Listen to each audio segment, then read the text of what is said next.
یہ کیک جب بھی میری فون کی گیلری میں میرے سامنے آتا ہے تو وہ دل مزاج واقعہ بھی یاد آ جاتا ہے، جس کو یاد کر کے افسردہ ہو جاتی ہوں اور آنکھیں نم ہو جاتی ہیں۔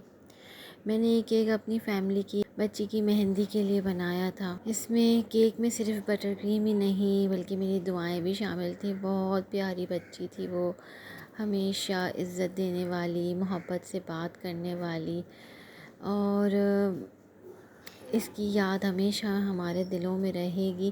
اس کیک پہ کمکمے لگاتے وقت بس یہی دعا تھی کہ اللہ تعالیٰ اس کی زندگی میں ہمیشہ خوشیاں رکھے، غموں کے بادلوں کو اس سے دور رکھے۔ جب کیک اس کے گھر پہنچا تو سب کو بہت پسند آیا، بہت تعریفیں بھی ہوئیں۔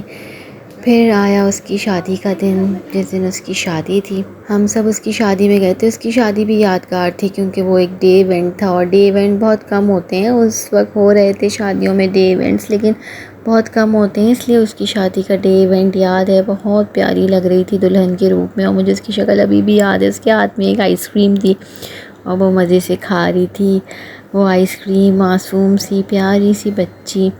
3 شعبان کو اس کی شادی ہوئی۔ اس کے بعد انہوں نے شادی کے بعد روحانی سفر پہ جانے کا تہیہ کیا اور اپنی زندگی کا آغاز اس روحانی سفر سے کریں گے، اس لیے وہ اپنے ہنی مون کے لیے ایران گئے۔ وہاں جا کر بچی کی طبیعت کچھ خراب ہوئی، وہی معمولی، جیسے ہم سب کو کچھ نہ کچھ معمولی سا طبیعت میں ہو جاتا ہے، بدمزگی، لیکن وہ اسی کی جان ہی لے لے گا یہ کسی کو نہیں پتا تھا۔ 15 شعبان کا دن تھا، سب روزے سے تھے، اور یہ افسوسناک خبر ہمارے کانوں تک پہنچی، اور جیسے ہی ہمارے کانوں تک پہنچی ہمارے پاؤں کے نیچے سے زمین ہی نکل گئی، اور پھر ہم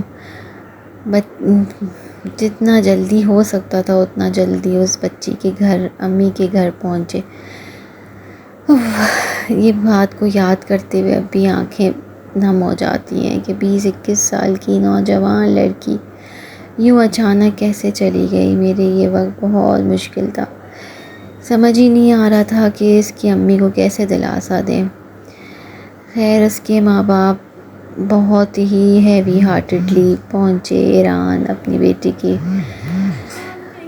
دلہن کے لباس میں دیکھنے کے بعد کفن میں دیکھ کے کیسا لگا ہوگا وہ تو وہی جان سکتے ہیں۔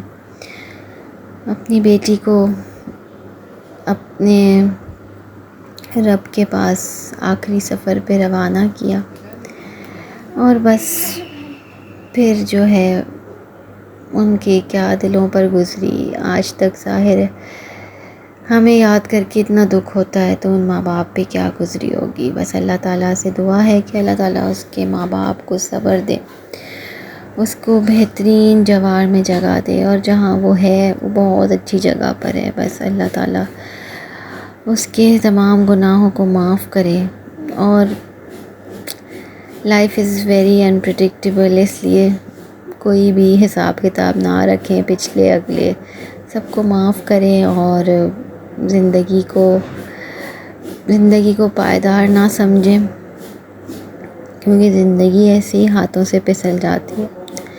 زمانہ بڑے شوق سے سن رہا تھا، تم ہی سو گئے داستاں کہتے کہتے۔